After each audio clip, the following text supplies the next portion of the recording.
de participer aux assises nationales sur la fiscalité. Et je voudrais, en mon nom personnel et au nom de toutes les femmes chefs d'entreprise du Maroc,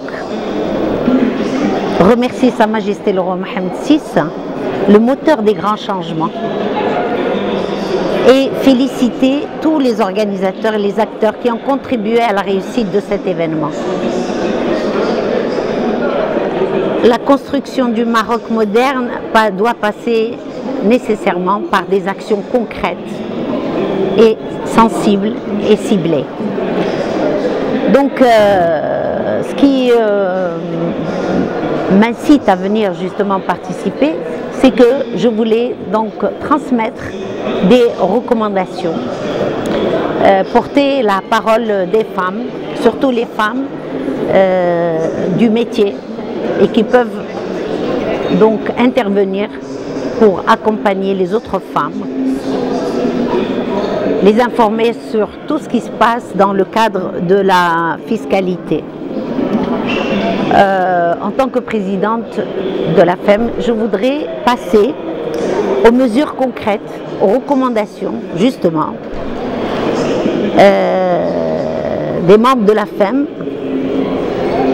Le reste, je pense que le reste, on va passer directement au concret. Le reste est déjà fait par d'autres panélistes.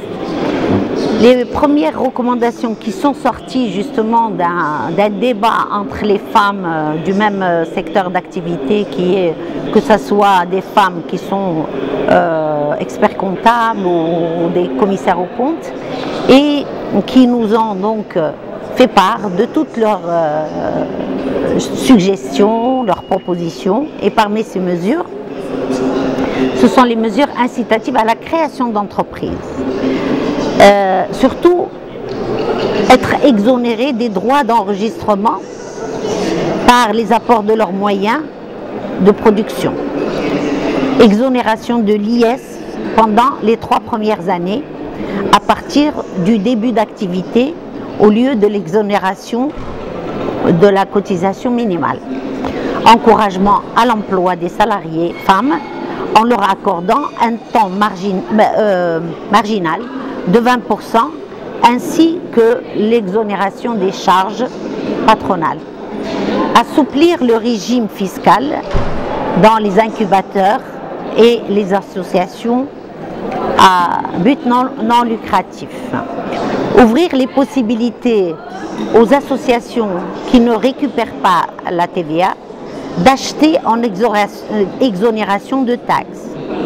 Instaurer la déductibilité des dons accordés par les entreprises aux associations à but non lucratif sans limite.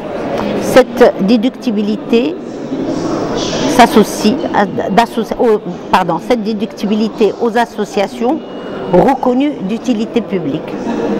Permettre aux pépinières d'acheter en exonération de TVA le matériel et l'équipement destinés aux porteurs de projets.